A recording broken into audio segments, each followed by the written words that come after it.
100 Meters is a groundbreaking film that truly adds something new to the age-old question of why people love to compete. The world of short-distance racing seems insane to the average person. To devote all of your time, everything you are, constantly risking injury and staking your life on a race that lasts 10 seconds? What is it all for? Why do they run? 100 Meters never stops asking its characters that question, and almost everyone gives a dramatically different answer. To be honest, analyzing this movie made me want to pull my hair out more than once. But even if some of the philosophical ramblings make your head spin, the film still manages to get its message across by pulling you into the heat of each race, really showing you why they run. Best of all, 100 Meters thoroughly understands the world of competitive racing and the contradictory nature of competition, that results are both nothing and everything at the same time. The story follows two boys, Togashi and Tonya, as they grow up to be professional runners. While they both learn roughly the same two lessons about competing, they do it in different orders, leading to two very distinct stories that culminate in a truly incredible finale. When the two boys meet, they each run for very different reasons. Togashi, who is naturally talented, likes to run simply because he is better at it than everyone else. Victory is everything to him, and he doesn't find much joy in racing. Tonya, on the other hand, runs to escape the pain of his life, claiming that he enjoys how running makes the world around him blurry.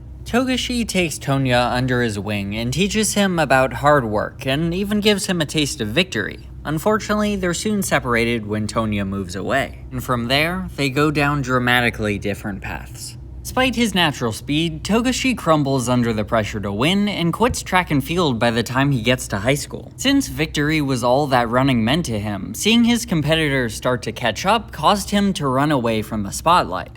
No pun intended, he says, as he writes a pun into the script, knowing full well he's not going to go back and change it. Togashi's arc is mirrored in Nigami, another prodigy who was under an intense amount of pressure and ended up injuring himself because he trained too hard. However, once that need to win is stripped away, they both are able to rediscover their love of running. In their school's rinky-dink track and field squad, they realize that there's more than just victory, that they both love the feeling of pushing themselves to do their best. So far, this seems like a pretty typical sports story. Winning isn't everything, yada yada yada. It seems that Togashi surely will lead his ragtag team to nationals and learn that the true gold medal was the friends they made along the way. But what makes 100 Meters so interesting is that this isn't the whole message. In fact, the real story is only just beginning. In the finals, Togashi loses to Tonya, of all people. In a gorgeous scene, Tonya says that Togashi runs differently now.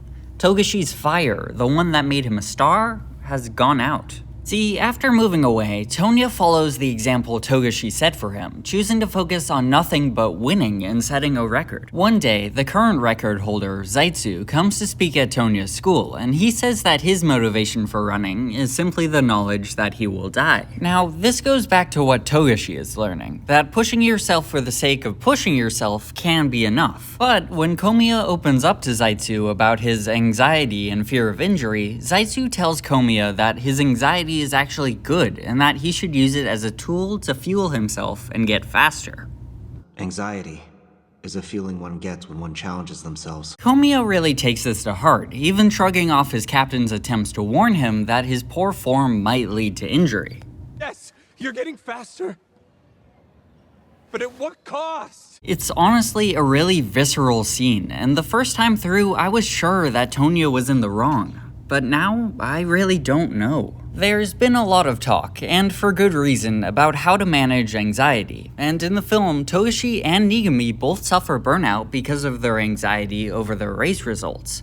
But it is worth remembering that anxiety isn't evil. It's just our brain's way of warning us about danger. Like, I'm stressed about getting a job after college, and although I do need to keep that in check, it's also something I should be a little stressed about. Anxiety isn't just natural, it's healthy, and allowing yourself to be motivated by your anxiety aligns with one of the core ideas of 100 Meters, that you need to devote everything you have to competition. Although the idea that Komiya is risking injury might seem wrong, and I wouldn't even necessarily call it right, this is really the other half of the lesson that that this film is trying to teach us. Although victory isn't everything, in order to really enjoy competing, you also can't hold anything back.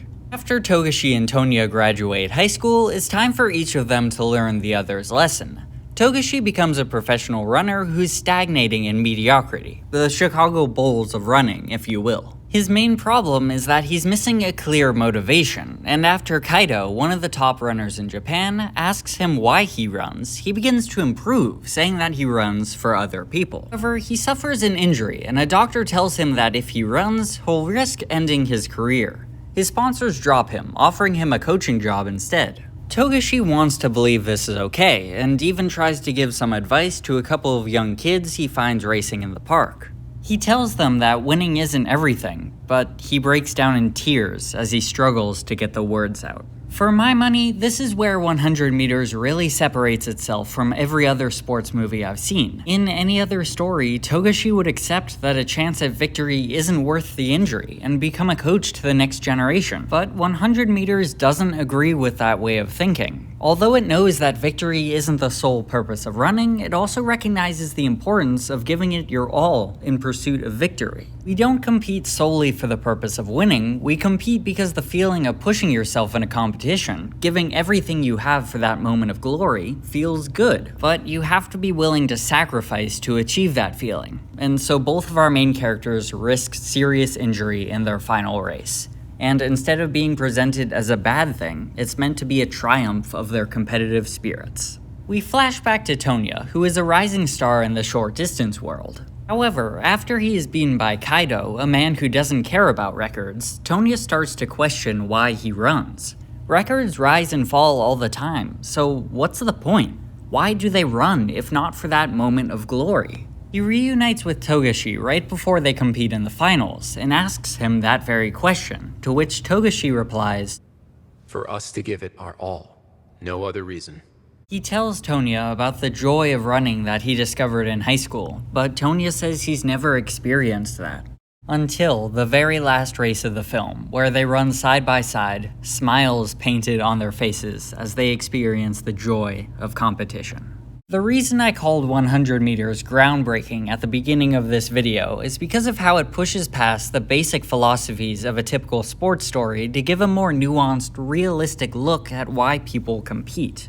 Most movies wouldn't reward their protagonist for competing while injured. They would just say that winning isn't everything and leave it at that. And while 100 meters agrees with this statement, shown by how Togashi and Tonya learn to love running for reasons besides the thrill of victory, it also knows this isn't entirely true. If winning isn't everything, then why are we killing ourselves in pursuit of that victory? I think Zaitsu puts the central conceit of the film best when he says that whenever he's competing, he can focus since he's not afraid of losing.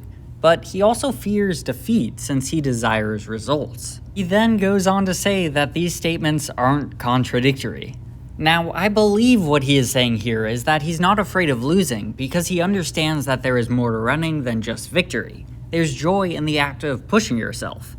But the goal of pushing yourself is to win and improve, so he fears defeat. Although the real point of competing is the thrill of competition, to lose would be to fail to push yourself. It's not the entire point of running, but it is the goal of the real point. Does that make any sense? Because it sort of makes sense to me. It's a bold take on the sports genre, which is full of motivational movies that, while they're nice, fail to capture the true reality of competition. Then we have stories like Blue Lock, which understand the importance of winning, but fail to capture the joy that 100 meters shows in its races. Whatever the case, it's clear that results aren't the only reason they run. We don't even see whether Tonya or Togashi wins the final race. We just know it was a fun time. For those two, as much as running in competition is an escape from the real world, it's also a culmination of all their hard work, everything they are. It's all in those 100 meters.